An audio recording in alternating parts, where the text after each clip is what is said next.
ఎట్లా పోతున్నా నాయన? మాకు ఎన్నెలేమో తండ్రి, చీకటేమో తల్లి కొడుక.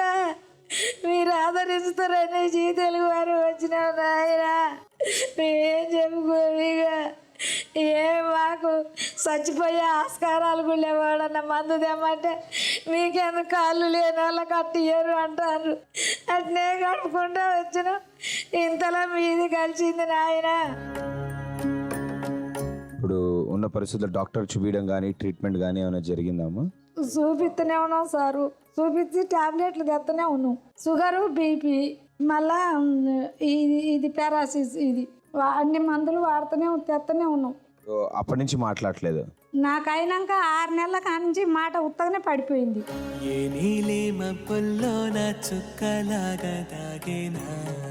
ఏందని తీసుకుపోతే ఆయనకి ఈ ఎక్స్రే తీపిస్తే రక్త నరాలు ఇంట్లో ఏమన్నా జరిగిందా అన్నాడు డాక్టరు. అంటే ఇట్లా మనిషికి యాక్సిడెంట్ అయ్యి కాలు పోయినాయి అన్నాం. అంటే ఇక ఆయనకు రావటం కష్టమే అని ఇక అయ్యే మందులు వాడరు అంటే అయ్యే వాడతాను.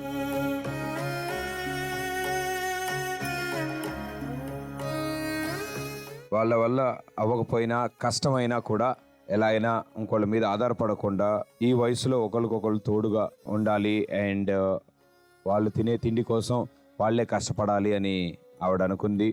సో ఇంటి దగ్గర ఒక కిరాణా కొట్టు అనుకుంది. సో దానికోసం మనం ఒక చివరి ప్రయత్నం చేస్తాం. సో మనలాగే తను కూడా ఇక్కడికి వచ్చే వాళ్ళందరూ ఇక్కడికి వచ్చి ఈ వేదిక మీదకి వచ్చే ప్రతి ఒక్కళ్ళు ఆ కుటుంబానికి ఎంతో కొంత సపోర్ట్ అందించాలి అనే కోరుకుంటున్నారు. అలాంటి ఉద్దేశంతోనే మన జీ తెలుగులో వచ్చే డ్రామా జూనియర్స్ ప్రతి శనివారం 8:30కి వచ్చే డ్రామా జూనియర్స్లో మనల్ని ఎంతగానో పిల్లలు ఎంటర్టైన్ చేస్తున్నారు. అందులోంచి ఈరోజు పాప ముందుకు వచ్చి నా వంతు సపోర్ట్ నేను కూడా అందిస్తాను అని ఇక్కడికి వచ్చింది. సో ఆ పాప ఎవరో చూద్దామా? ఓకే, సో గట్టిగా చప్పట్లతో లెట్స్ వెల్కమ్ ఆర్. ఇంగ్లీషులోన దండ పెట్టనెప్పుడు తేట తెలుగులో మీకు వందనం. ఫేసు క్రీము గట్ర పుయ్యలేదు ఎప్పుడు నాకు ఇష్టమంట పసుపు సెందనం. సెల్లు నంబరే లేదు నాకు అసలే, డోరు నంబరే మీకు ఇస్తలే.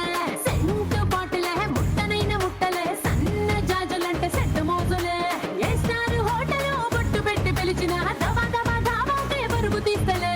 డిస్కోలు పప్పలు డెమ్ములైట్ గుట్టిన ఆమె తోపులోనే మేళమెడతలే. ఎందుకంటే నేను పక్కా లోకల్ నేను పక్కా లోకలో. నేను వాడే గాజులు కోకారైకల్ అన్ని ఓరమాసు లెక్కల. నేను పక్కా లోకల్ నేను పక్కా లోకలో. నేను వాడే గాజులు కోకారైకల్ అన్ని ఓరమాసు లెక్కలో.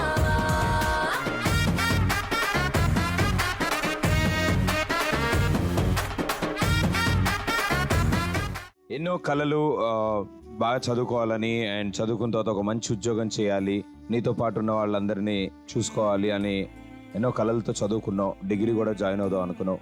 అంటే భవిష్యత్తు మీద ఎన్నో కళల కన్నా నీకు ఇప్పుడున్న పరిస్థితుల్లో నీకు ఏమనిపిస్తుంది? నేను బాగా చదువుకొని మా అక్కని బాగా చూసుకుందాం అనుకున్నా సార్. తల్లిదండ్రుల ప్రేమ ఎట్టయినా లేదు, ఎన్నో ఇబ్బందులు పడ్డామని. నా చదువు ఆగిపోయేసరికి నా ఫ్రెండ్స్ అందరూ ఇప్పుడు బీఈడీ చేస్తున్నారు. వాళ్ళని చూస్తూ ప్రతిరోజు ప్రతి క్షణం చేస్తూ బ్రతుకుతున్నానండి.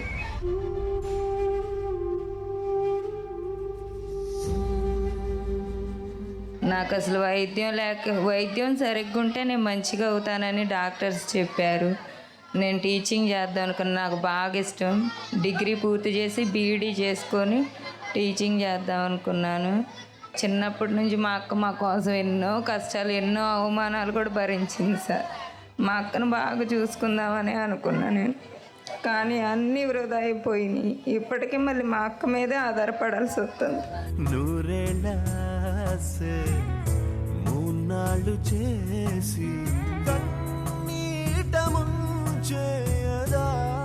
డాక్టర్లు చెప్పినట్టు మీ కనుక ట్రీట్మెంట్ అందితే తప్పకుండా మీరు లేచి నడిచే పరిస్థితిలో ఉంటారు.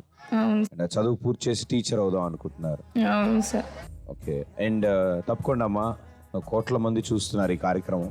సో తప్పకుండా అందులో ఎంతోమంది డాక్టర్స్ ఉంటారు అండ్ ఇలాగే ఈ ట్రీట్మెంట్ గురించి తెలిసిన వాళ్ళు ఉంటారు. వాళ్ళందరూ ముందుకు వస్తారని మేము ఆశిస్తున్నాం.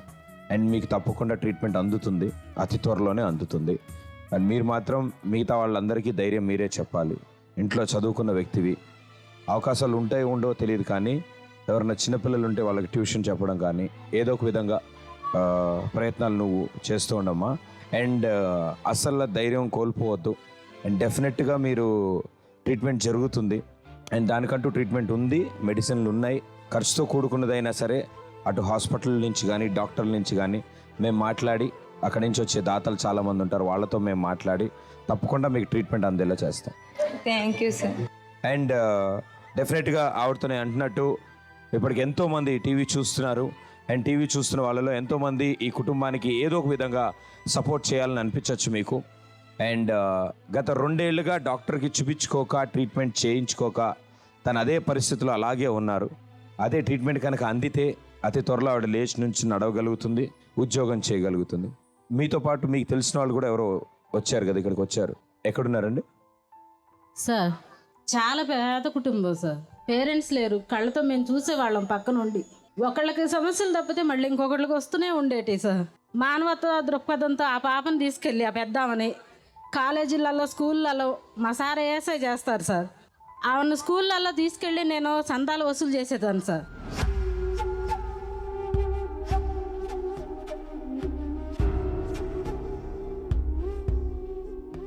అది కొంతవరకే ఆ చిన్న పాపకి ట్రీట్మెంట్కి ఉపయోగపడింది.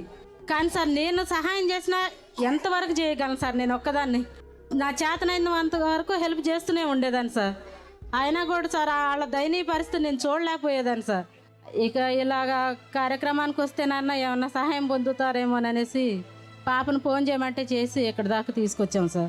ఓకేమా, thank you so much. And thank you. ఇప్పుడు వాళ్ళు ఒక పాల వ్యాపారం పెట్టుకుందాం అనుకుంటున్నారు. అవును సార్. సో అది ఎంతవరకు ఉపయోగపడుతుంది అనుకుంటున్నారు ఆ కుటుంబాన్ని?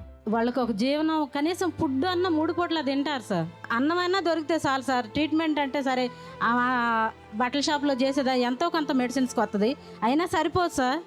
ఇంట్లో 3 మెంబర్స్కి మెడిసిన్ ప్రతి మంత్ కావాలి సార్. ఆ చిన్న అమ్మాయికి అయితే ప్రతి మంత్ నా కళ్ళతో చూసిన దాన్ని 3000 ఉంటేనే ఆ పాప మెడిసిన్ సార్. లేకపోతే ఇలా కనీసం మంచినీళ్ళు గ్లాస్ పట్టుకుంటాను ఫింగర్స్ రావు సార్. భోజనం చేయడానికి కూడా రాదు సార్. పసి పాప పుట్టినప్పుడు ఈ ప్రతి తల్లి ఎలా వాళ్ళకి సేవలు చేస్తారా సార్? ఆ పాపకి 3 years అలా చేసింది సార్ వాళ్ళ అక్క.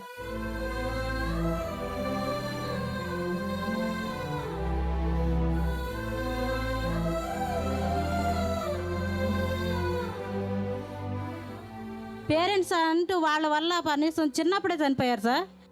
తల్లి మాత్రం ఆ చిన్న 5 years 7 years దాకా ఉంది. ఆ వయసులో కూడా ఆ తల్లి ఉన్నా కానీ వాళ్ళు ఏం సుఖపడలేదు సార్. వాళ్ళ జీవితాల్లో అసలు సంతోషం అంటే ఏంటో తెలియదు సార్ వాళ్ళకి.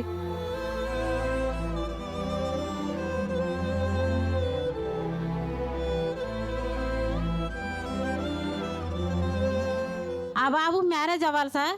3 years బెడ్ మీద ఉన్నాడు సార్. 3 years కూడా ప్రతిరోజు డ్రెస్సింగ్ చేయాలి. 2 ఆపరేషన్లు, మేజర్ ఆపరేషన్ జరిగినాయి సార్ యాక్సిడెంట్ అయ్యి. ఇంకా పాపం అట్లా ఇంకొక ఇతని కన్నా చిన్న అతను సార్, అతను బ్రిలియంట్ సార్. బాగా కాలేజీకి ఒక్కరోజు కూడా వెళ్ళకుండా సార్ బిఎస్సిలో కాలేజీ ఫస్ట్ వచ్చాడు సార్. ఇంటి దగ్గర ఉండి 3 days బ్యాక్ వాళ్ళ అన్నయ్య హాస్పిటల్లో ఉంటే ఆపరేషన్ జరిగిన తర్వాత. కరీంనగర్ జిల్లా భీమదారపల్లికి చెందిన తిరుపతి. ఆయన క్వారీలో పనిచేసుకుంటూ కుటుంబాన్ని పోషించేవాడు. దురదృష్టవశాత్తు అక్కడ కింద పనిచేస్తుండగా కింద పడిపోవడంతో వెన్నుపూసకి దెబ్బ తగిలి 2 ఏళ్లుగా మంచానికి పరిమితం అయిపోయాడు తాను. అపురూపమైనదమ్మ ఆడజన్మ, ఆ జన్మకు పరిపూర్ణత ఇల్లాలమ్మా. గడపర జారి ఈడ ఇక్కడ కొట్టి గుట్ట మీదకెళ్ళి గుట్ట కింద పడ్డా. క్రికెట్లో ఏంటి, బ్యాట్స్మెన్, బౌలర్, ఎలా? Batsmen and bowler. ఓ, ఆల్రౌండర్. నాకు కూడా క్రికెట్ అంటే బాగా ఇష్టం. నేను umpire. Very good. Next Pasha Pasha Telugu భాషే చెప్పు. పాషా భాష degree final year degree final year అయిపోతులే.